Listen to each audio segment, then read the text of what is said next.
Once again, my name is Miguel Penabella, and I'm joined by Associate Professor Maggie Hennefeld. Welcome, Maggie. Thank you. Thank you so much for having me. You're very welcome. So tonight we are talking about The Great Dictator, a very audacious condemnation of Nazi Germany and fascist powers in a moment when the US was still neutral during World War II. And the film was actually banned in several countries. Maggie, can you talk more about how The Great Dictator was subversive for its time?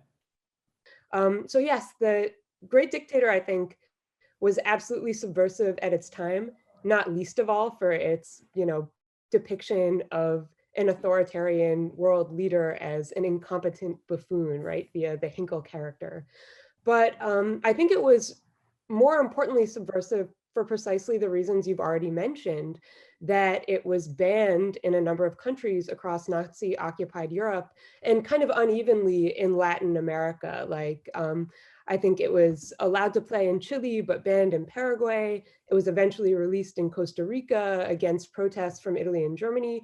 So there's really no better hallmark of a subversive film than its prohibition by a system that finds it fundamentally threatening. Um, the context in the US is a little bit more complicated.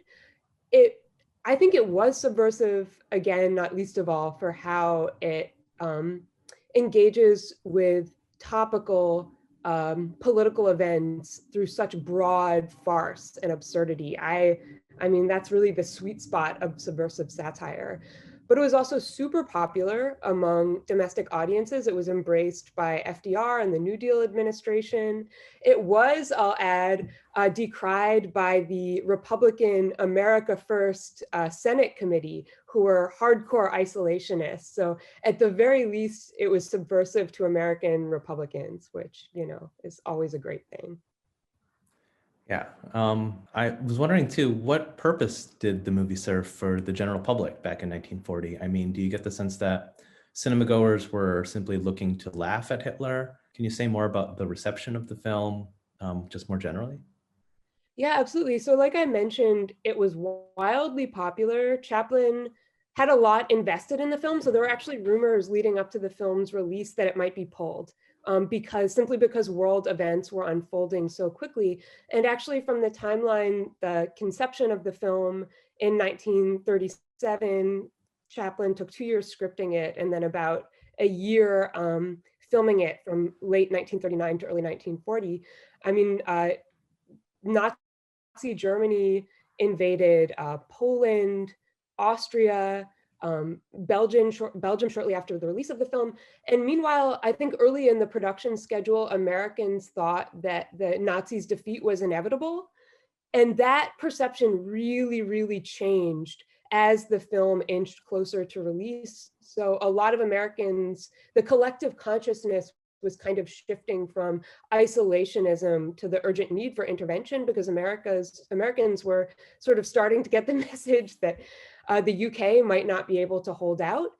And The Great Dictator, in addition to just being a hilarious comedy in ways that I'm sure we'll talk about, Miguel, really intersected kind of uniquely with the unfolding of geopolitical events and even intervened actively in kind of shaping Americans' perception about the necessity of America to enter the war. Yeah, I was especially thinking about this movie. I mean, Patrice mentioned it earlier in her introduction that, this is a film that holds special relevance, especially today, with all the impersonations of authoritarian regimes around the world. And I think we can see many comedies very similarly engaged in those kinds of critiques of rising fascism.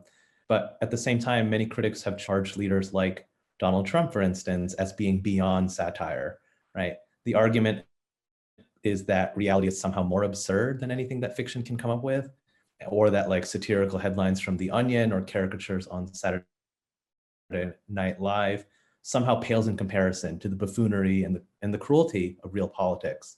So I was curious, in what ways might comedy be insufficient to critique today's politics?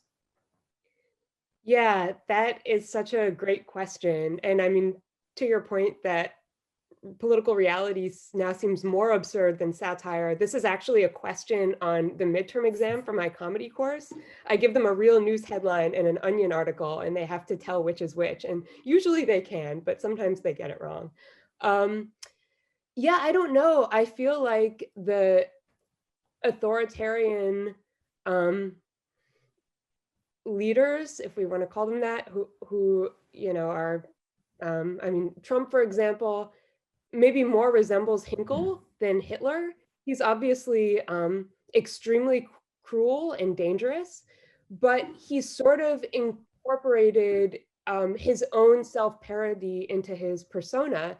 And there was a lot of commentary after the election, like Emily Nussbaum had this great piece in the New Yorker, and she said, we memed a president into existence, that he exploited satire's critiquing him as a platform in order to stay in the public eye.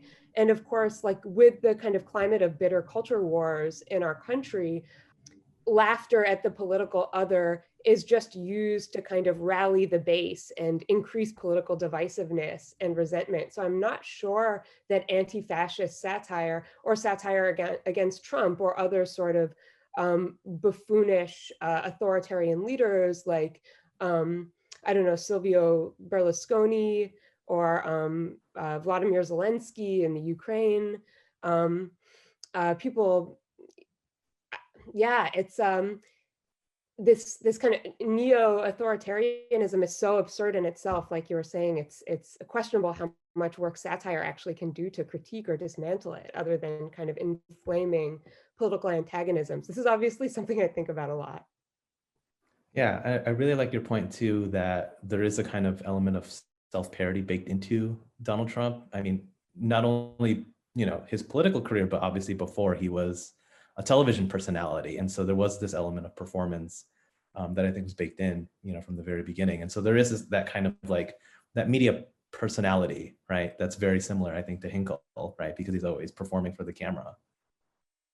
Yeah, exactly. And one thing I did want to add, that even if satire can't do the kind of political work that we once imagined it could during, the heyday of The Daily Show, The Colbert Report in the mid-2000s, I still think, I mean, it's such an important coping mechanism. It really gets us through the day, given the onslaught of the news cycle. Like opening the New York Times, watching MSNBC is like, can feel triggering. Laughter is essential. Satire defeats fear with laughter, and it can get us through the day and give us hope and help us feel politically engaged at times when the present is so destabilized and the future feels increasingly unimaginable. I think that's the special power of satire. And maybe recognizing the limits of satire or of laughter at political parody to sort of do the work of activism.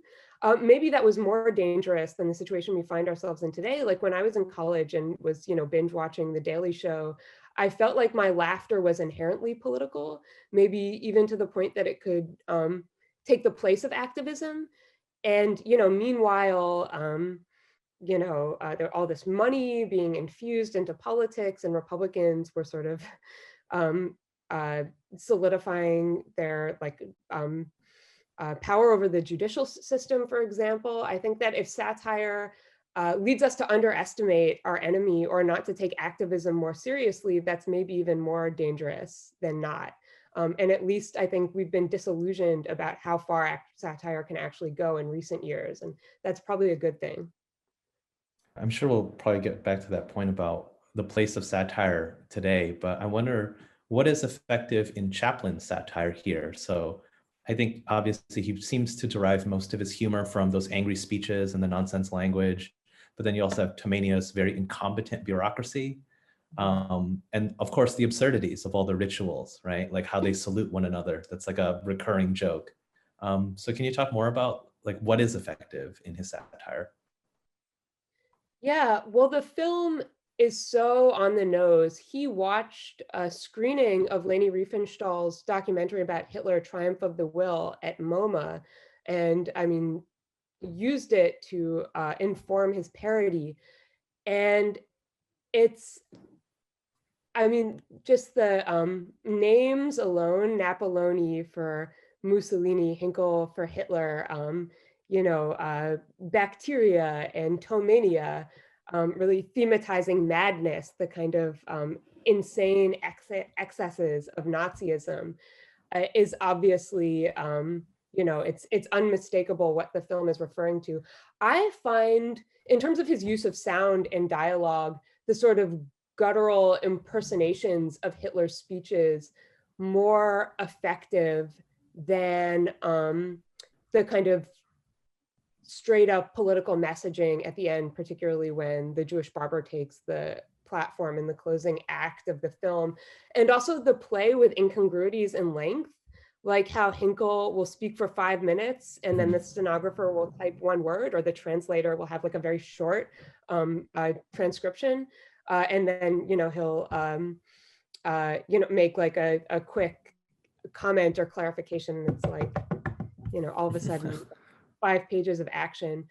But yeah, the Hinkel character is so narcissistic. He's obsessed with his own image. He's constantly looking at himself in the mirror. He's completely incompetent. He has to scapegoat the Jews because of the labor strikes in his country, because of the economic unrest and class instability. I think that's a really incisive part of the Great Dictator's messaging, how fascism arises from conditions of class inequality and economic depression that the state itself can't resolve through social programming, through social programs.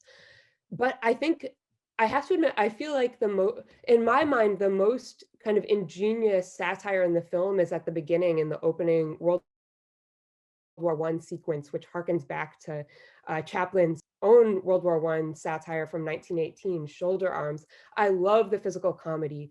I love the scenes in the ghetto of Paulette Goddard, of Hannah, bonking the stormtroopers over the head with a frying pan. Again, taking an image that only provokes fear and terror, such as the image of a stormtrooper or, a fascist authoritarian leader, and exposing it as a buffoon who's sort of easily, cartoonishly foiled through slapstick violence. I think it's satisfying, but it's also political. It does more work than just mere relief or catharsis. It really takes an image of terror and defeats that fear with laughter. Yeah, and to your point too about the person taking those notes of Hinkel's speeches and those clarifications, that kind of leads me into my next question, which is, I know that you've taught a course on fake news, and obviously this film introduces Dictator Hinkel as though watching a news broadcast, right? There's like a voiceover narration in that style of a news broadcast, introducing the character.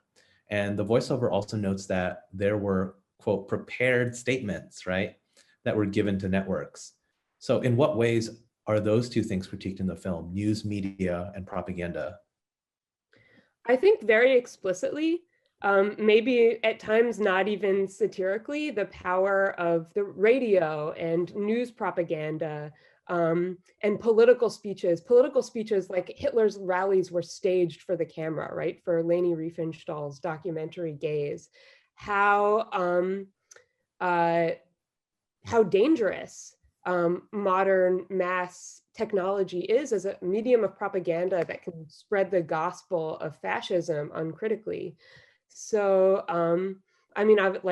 that's always the manifest meaning, at least in this film, in contrast perhaps to The Great Dictator, that when mass communications media are at play, it's a powerful tool that Chaplin ultimately the Jewish barber ultimately appropriates at the end to kind of make this appeal to potentially pacifism, but also humanitarian solidarity. Since you mentioned this, the freshman seminar I taught on fake news, this term itself is really interesting to me, because when I was in college, fake news pretty unambiguously referred to The Daily Show. Fake news as like a popular signifier was almost synonymous with satire and political news parody with a strongly satirical bent. And that changed quite abruptly around the 2016 election.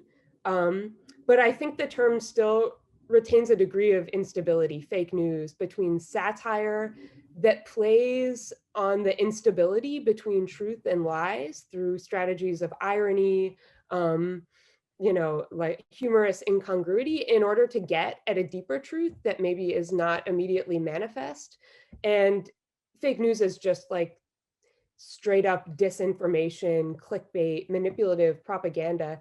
And I almost wish The Great Dictator sometimes had a more dialectical relationship between those two variants of fake news as satirical play versus just like bald-faced disinformation. At sometimes those two discourses of, say, political satire versus kind of preaching to the converted feel too compartmentalized. And that was an issue that some critics in the US in particular had at the time. As much as audiences loved The Great Dictator, it was hugely successful in the box office. Critics gave it really mixed reviews, partly because it was overhyped.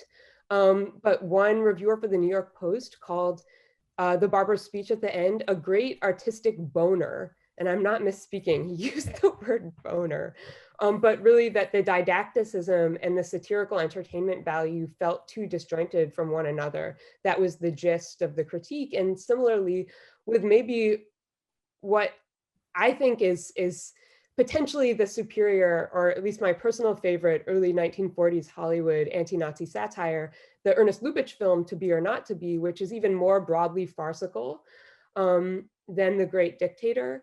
Reviewers accused it of mixing comedy and melodrama and asking audiences to laugh too soon about like blitzkrieg and concentration camps. These were references not in The Great Dictator, but in To Be or Not to Be, which came out in early 1942, a few months after Pearl Harbor in America entered the war. There's a joke about a Nazi official who's known as Concentration Camp Earhart. It really goes there, and viewers kind of prickled at the combination between comedy and political referentiality, but there was a little bit of that backlash against The Great Dictator as well. There was a point too that you made earlier about this idea that fake news somehow gets us to potentially a greater truth or a deeper truth. I wonder if you can say more about that. Yeah, I mean, that was always the conceit of Truthiness as political, sorry, I've had a long day. This is 2 synchronous classes today with some major tech snafus in the morning.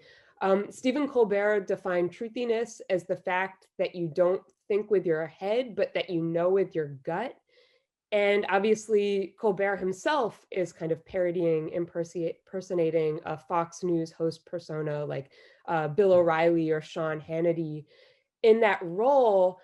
And it has to do, I worry now that because in our current post-truth climate, the relationship between truth and lies has become too radically destabilized that satire can no longer play in that gray area between kind of earnest, sober, fact-based truth and playful distortion that exposes political corruption, reveals a kind of cynical rhetoric, as these news parody shows do so well. Because our problem is precisely the opposite. We need more earnest, fact-checked science to be widely believed. And in a sense, satire only participates in further distorting the kind of referential relationship between truth, realities, and just bald-faced disinformation. I don't know, I'm still a junkie of news parody, but it felt really effective for getting at just a mode of political honesty that maybe network news broadcasters and mainstream news outlets found unspeakable for one way or another. I think anti-capitalist satire is still where it's at, anti-racist satire, or satire that speaks the truth in a way that mainstream discourse won't. So way beyond Saturday Night Live or network comedy. Yeah, I mean, it's to your earlier point that like it's really a coping mechanism, especially in these times, Yeah, it really is. So I wanted to also talk about Charlie Chaplin's everyman character as well in the film, because in addition to playing the dictator, obviously he also plays a character who's referred to in the credits as a Jewish barber. So do you see this as a deliberate attempt to say oppression could happen to anyone because he's unnamed? What is the effect of leaving that character unnamed?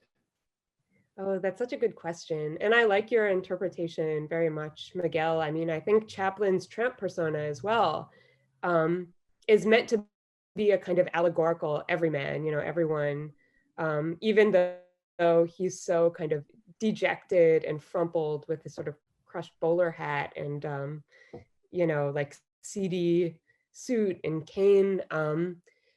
There's something that's always so relatable about Chaplin's Tramp persona. And there have been various debates about whether the Barber is really all that different from the Tramp. To what extent is the Jewish Barber a departure from the Tramp? In some ways, by being named as Jewish, the Barber is more marked, less allegorical than the Tramp, who really could be everyone.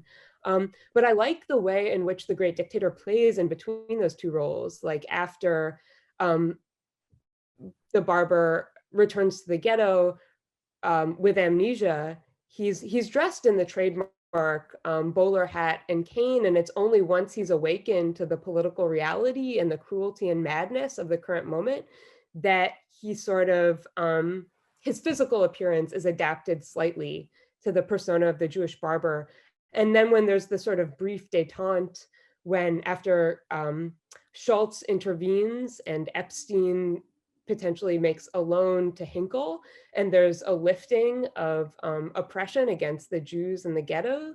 There's that sort of burlesque sequence where Hannah's in like Bavarian costume and Chaplin returns to the bowler hat and cane. In a way, it's like he's walking back into the persona of the Tramp.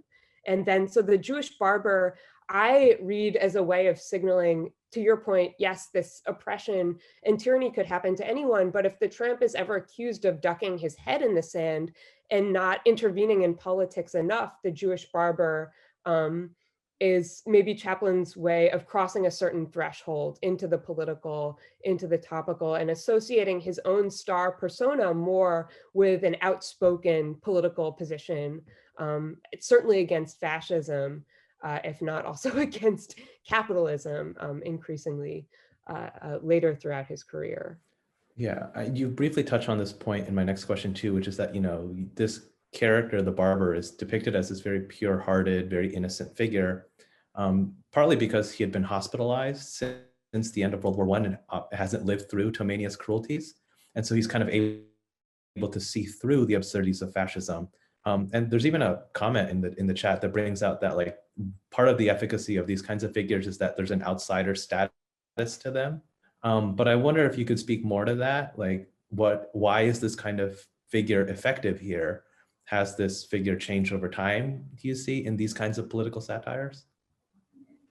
Yeah, this sort of naive, innocent ingenue character has been a trope of comedy for so long. I don't know the origins of this trope, but I think it's still ubiquitous in, say, like fish out of water comedies, the romantic comedy genre, even the sort of lighthearted, happy-go-lucky, like buddy characters on a show like Key and Peele or Broad City, that kind of like sketch comedy variety vibe.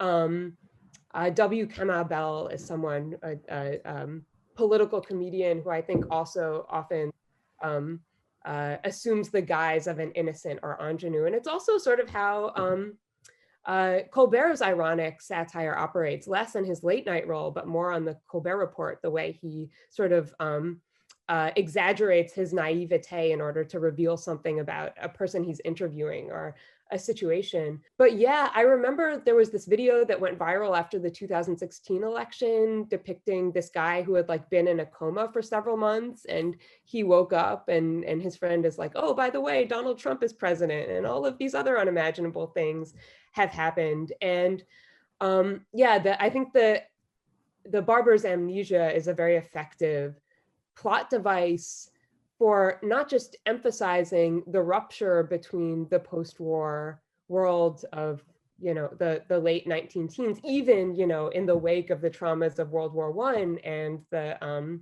rise of fascism in Nazi Germany. Obviously, it operates on that level, but also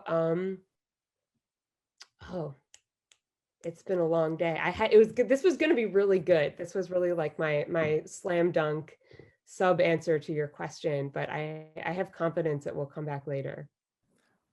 In addition to the Barber character, I did also want to talk about the character played by Paulette Goddard, Hannah. Because you work extensively on silent film comedians, I wanted to talk about her because the actress was married to Chaplin and worked with him on Modern Times, and now is in The Great Dictator. Can you talk a little bit more about the actress and her transition to sound, and then also the role that she plays in the film as Hannah? Mm-hmm.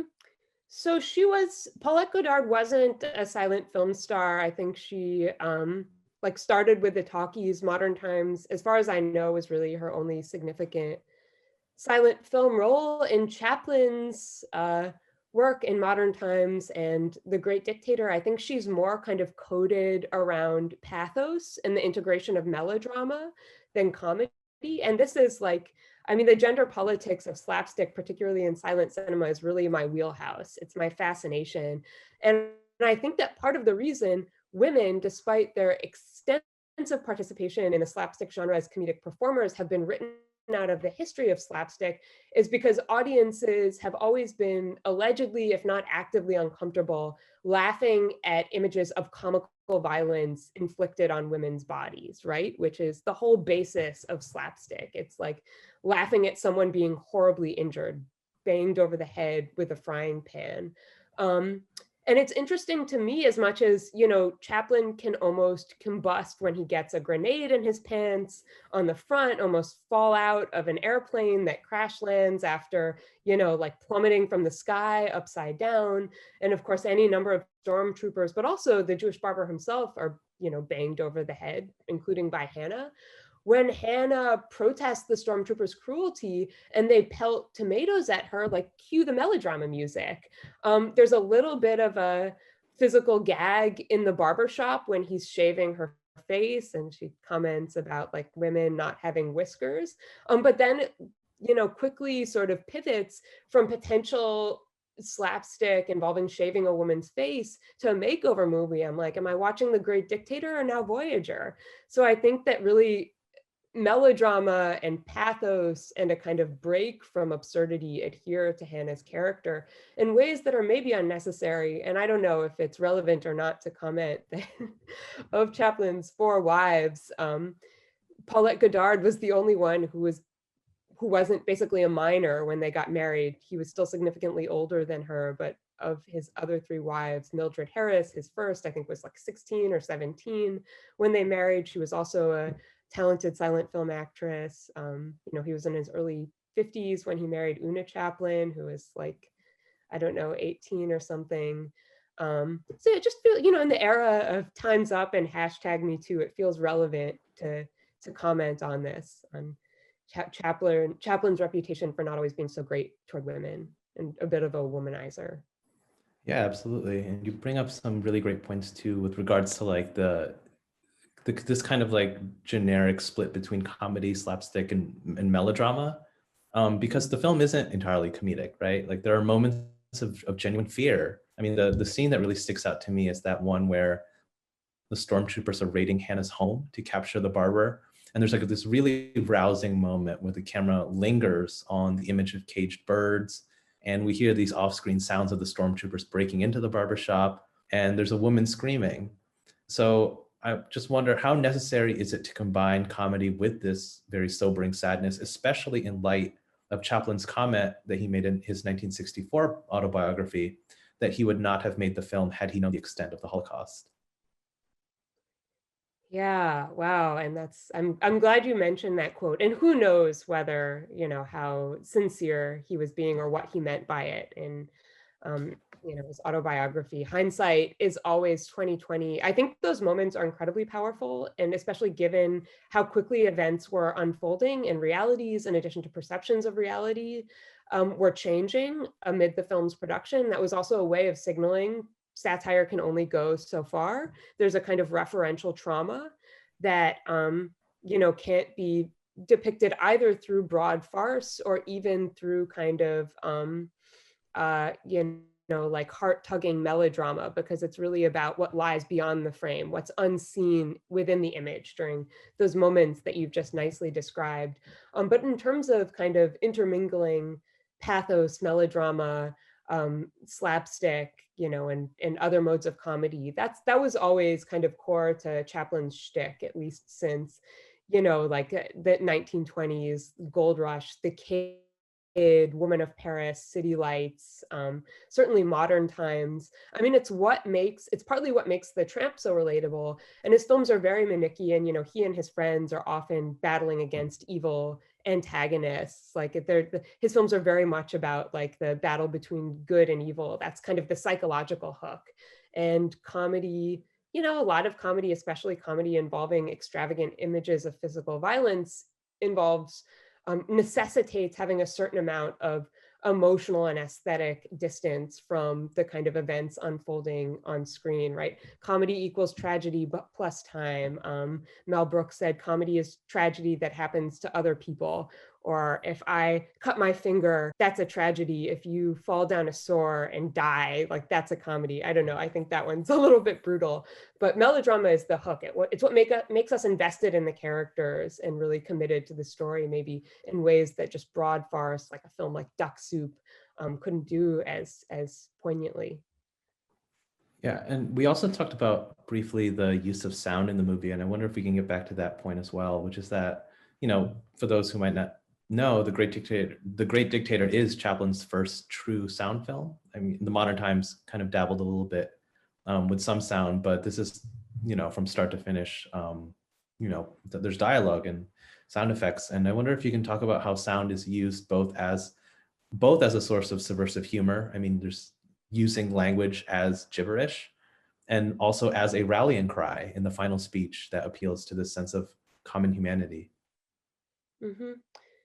Yeah, that's such a great question. I mean, we've talked a little bit about the satirical effect of the gibberish. I wish I could impersonate Chaplin impersonating Hitler, but I can't, so I'm not even going to try.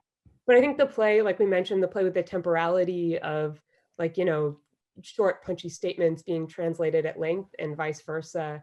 I find like gibberish as a kind of audio transcription of slapstick burlesque and pantomime. I feel like screwball comedy was so popular in the late 30s and early 40s. And The Great Dictator doesn't do that so much, like really zippy jokes and language-based innuendo.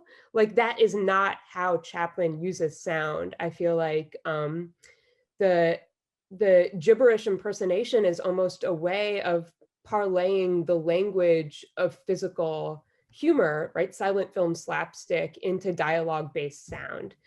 And I think very little of the political speeches are comedic or even meant to read that way, the ones that are not gibberish, right? That particularly the speech at the end, which, as you put it, is a rallying cry.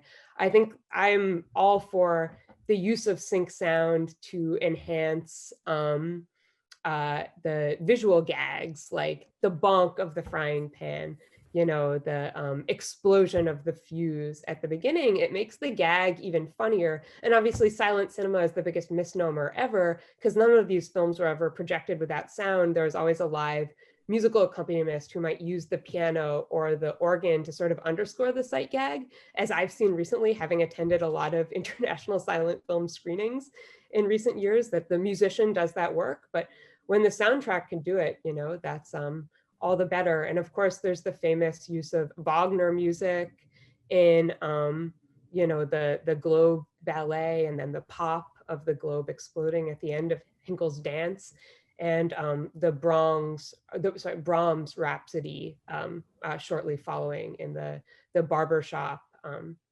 shaving scene. And just like briefly along these lines of how Chaplin was using his voice at the time, he did stump for American interventionism and sympathy with the Soviet allies, with Soviet comrades more and more after America entered the war, and also kind of raising popular consensus and support for America to help open a second front in Europe, right? Planning for the D-Day invasion was well underway underway by, or at least in the air by 1942, Chaplin did perform the speech that he gives the end of the film around publicity, but also as a propaganda effort in support of the war around screenings of the film. And then increasingly into like 42, he started improvising more and more, not limiting himself to the Jewish Barber's language, but like just kind of improvising his own, as he put it at the time, progressive arguments for, supporting the Allies, opening up a second front in Europe, and increasingly aligned his own star image as a popular comedian with his political views in ways that got him into trouble with the HUAC committee, with the rise of McCarthyism after the war. Yeah, and one of the other questions I had too was about the legacy of the Great Dictator, which I think is pretty clear. I mean, you and I talked the other day about recent satires.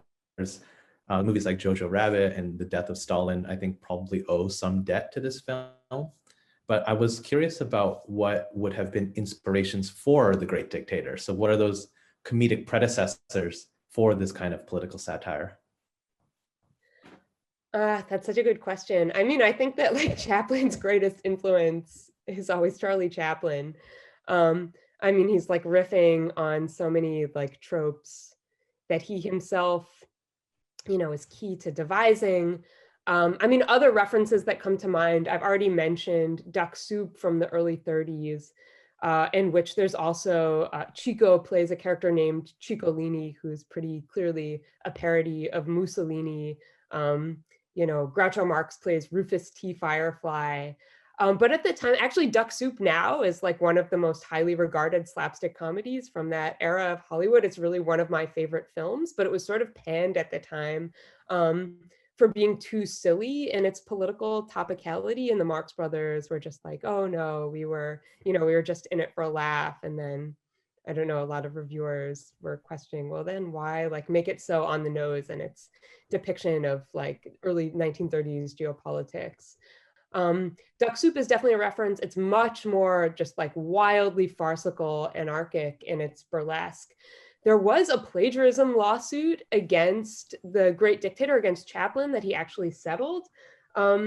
Because of its similarity to an early 1921 comedy called King, Queen, and Jester, in which his cousin Sid Chaplin actually starred. He settled for a variety of reasons. I don't think he actually plagiarized this film, but the premise was similar, that there was a barber and a tyrannical king who looked very, very similar. And that was kind of the premise of the doppelganger comedy. And eventually at the end of King, Queen, and Jester, I think the barber does have to impersonate the Mad King. But in a way, The Great Dictator is really unique in terms of how much it was allowed to, if not actively intervene in, frame public conversations about unfolding world political events in ways that maybe are unprecedented in cinema, even though, parodies of Teddy Roosevelt or William McKinley were part of early cinema from the beginning. But I think newspaper comics and cartoons played more of that role than film satire. I'll briefly mention, there was a Three Stooges anti-Nazi comedy called You Nasty Spy, spelled with a Z, that came out about 9 months before The Great Dictator. But I don't think that was a tremendous source of inspiration for Chaplin. And looking back now at The Great Dictator from the vantage point of 2020, is The Great Dictator still a subversive film? Is its critique of fascism still effective? Oh, what a tantalizing question. I don't know. I want to ask everyone in the room. It pains me. I will never get over Zoom. I love the kind of feeling the room, the body language of people in the audience, and just like that, like kind of affective interactivity of an event like this. I will always miss that. I will never resign myself to Zoom in that regard. I will put my thumb on the scale and say, I don't think The Great Dictator is that subversive in 2020 for reasons that we mentioned earlier, because like no one is a greater, parodist of Trump than Trump himself. I mean, he's like a walking self-parody. And also because of how comedy sort of circulates within social media echo chambers, like any sort of hard-hitting anti-fascist satire would really only make its way through audiences who already agree with its politics to begin with. If it did kind of, if it, like, I don't know, maybe if like alt-right or let's be blunt, neo-fascist viewers watched The Great Dictator today, authoritarianism looks so different now. It's like polos instead of brown shirts. It's like edgy joke lords on Reddit instead of, I don't know, like radio broadcasting propagandists, although, that's part of neo-authoritarianism as well. I don't know. I would have my doubts about how subversive the film is today. It's also, I mean, thinking of the conversations we're having recently about class inequality and systemic racism and sexism, misogyny, transphobia, I feel like, it's a very white film. I feel like Sorry to Bother You is a legit subversive film, so I'm so glad it's programmed in this series. Parasite is an extremely subversive film in my book, in the ways they critique neoliberal inequity and structural racism. And I don't know, I'll just say one last thing. We're so used to anti-Nazi satire, right? I grew up with it, with Mel Brooks comedies.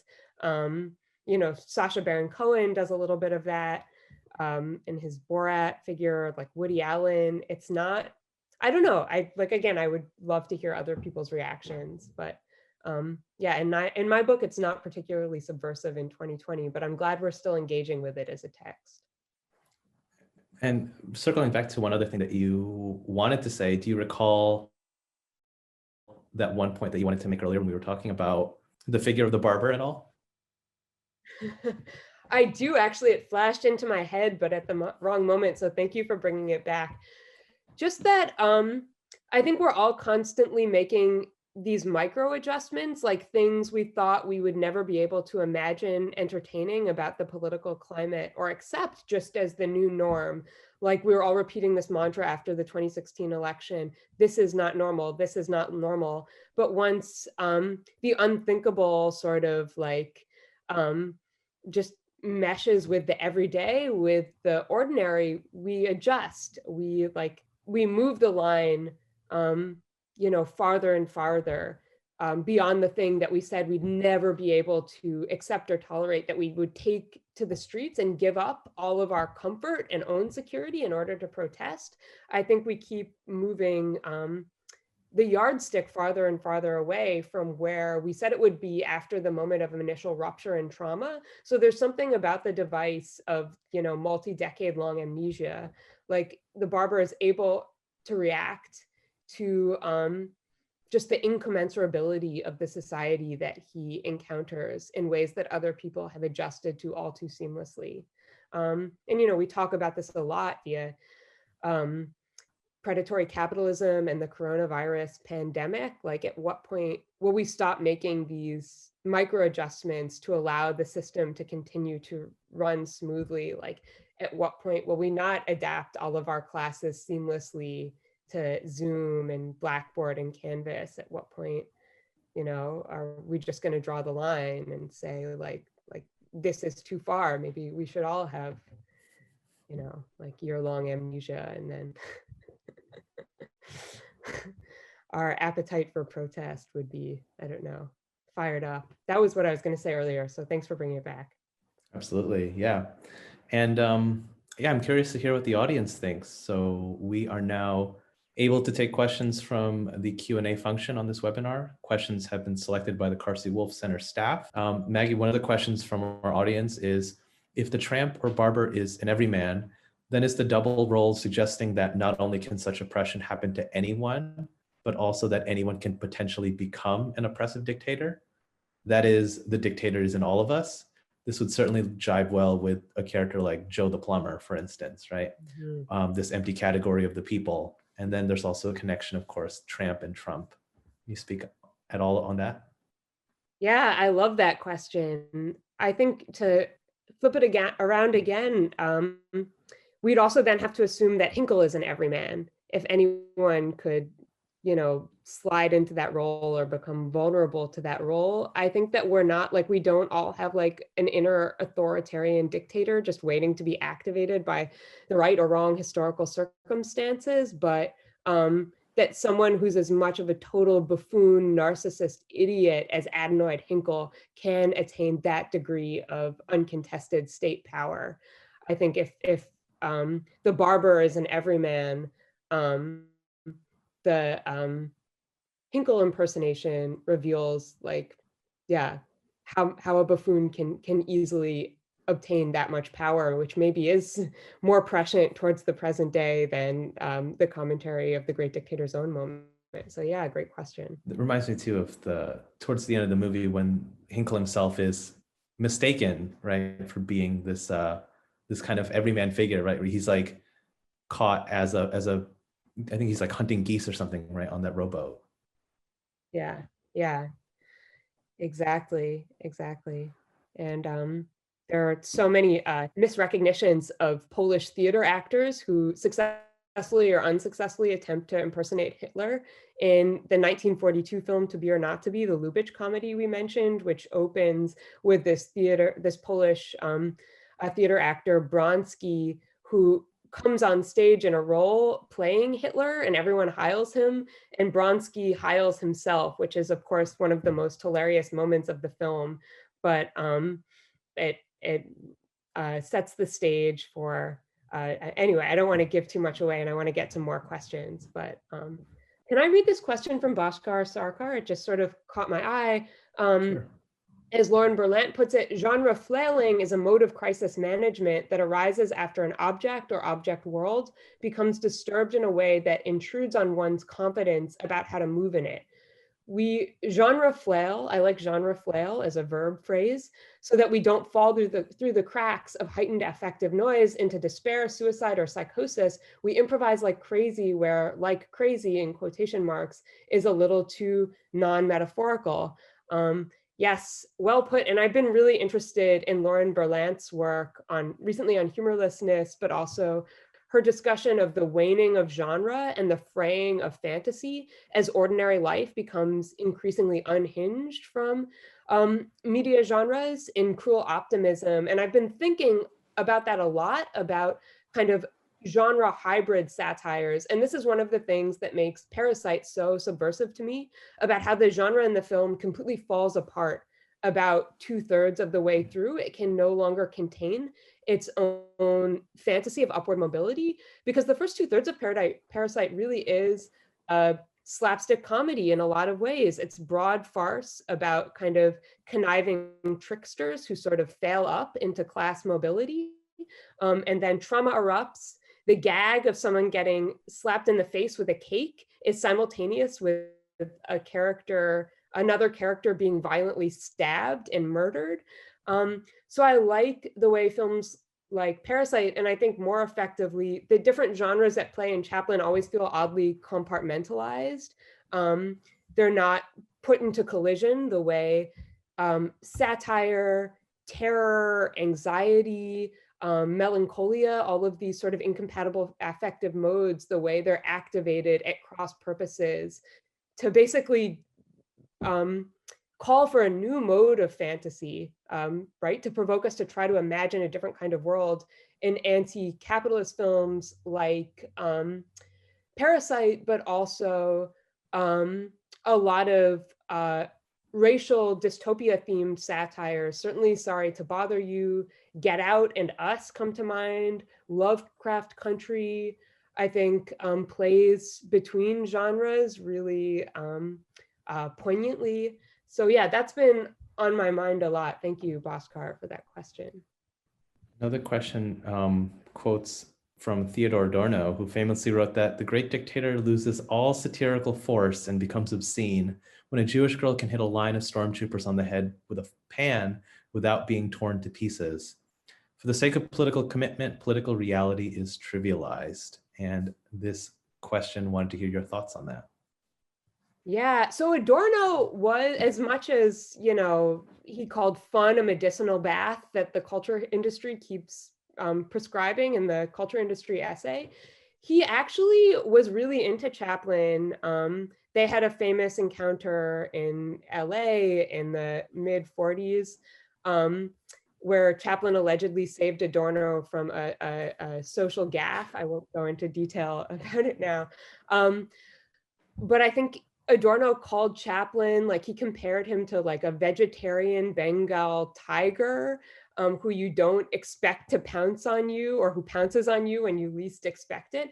But yeah, and this speaks to the quotation that you read from Chaplin's autobiography, that he never would have made the film if he had known the realities that were happening out of frame, you know, beyond the pale of comedy that can't even be thematized through off-screen trauma.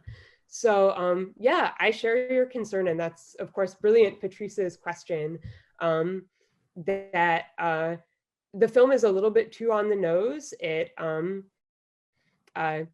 trivializes, you know, on the one hand, satire defeats fear with laughter, but it also trivializes political trauma and tyranny that we really need to be taking extremely seriously, and not, you know, engaging through the vein of like lighthearted slapstick gags where a Jewish girl can hit a line of stormtroopers on the head with a pan. It, you know, the danger of that obviously is that it at least leads viewers to underestimate their enemy, though I'm sure Adorno's critique is operating on a much more complex level. There's another comment / question from Tyler that builds upon Patrice's question, which is that one of the reasons the final speech sticks out so strangely against the rest of the film is precisely because of the way it doubles down on a faith in those Enlightenment values of scientific progress and positivistic reason that for critics like Adorno and others, in many respects subtend the Nazi project. Much current political satire similarly derides Trump for his abandonment of reason and reinvests in the power of scientific authority. How do we think through this strange impasse in relation to the emergent problems of fake news and misinformation that we addressed earlier? Wow, that's such a rich question. Thank you, Tyler. I don't even know where to begin. Just reading it through. I agree with your critique of the speech at the end. I think modern times is more critical of the kind of industrial apparatus of enlightenment, and particularly its exploitation of the worker, of the proletariat, which is, I mean, partly due to the politics of the Popular Front. That kind of language of communism or class critique is something that Chaplin, but even the Communist Party in America, were turning away from in the late 30s and 40s in lieu of this kind of language of progressivism, right? Progressive was the word. Brother in arms rather than comrade, which was obviously more Soviet coded. So yeah, I'm not completely, like, I think, I don't know, the broad sort of anti-war pacifism, come interventionism, humanitarian appeal at the end sort of falls flat for me. But to the second part of your question, much current political satire similarly derides Trump for his abandonment of reason and reinvests the power of scientific authority. I mean, I think we need to also think about democratizing the power of scientific authority and the language of expertise in order to reinvigorate it. I mean, it's no longer, that's one of the most dangerous things about Trump and Trumpism and just the fragmented landscape of the internet, how it, you know, undermines just a basic belief in science, right? That if there is an effective vaccine, you should take it, that climate catastrophe is real, you know, and I'm sure I'm just preaching to the choir, so I don't need to enumerate all of these dangers, but how do we think through the strange impasse in relation to the emergent problems of fake news and misinformation that you addressed earlier? I don't know, Tyler. I wish I knew the answer to the question. By watching The Great Dictator. Thank you again, Maggie, for sitting down with us. Thanks everyone else for sitting down with us tonight. The Carsey-Wolf Center series on subversives, of course, continues throughout this fall, and we hope to see you again soon. So have a good night. Thank you so much.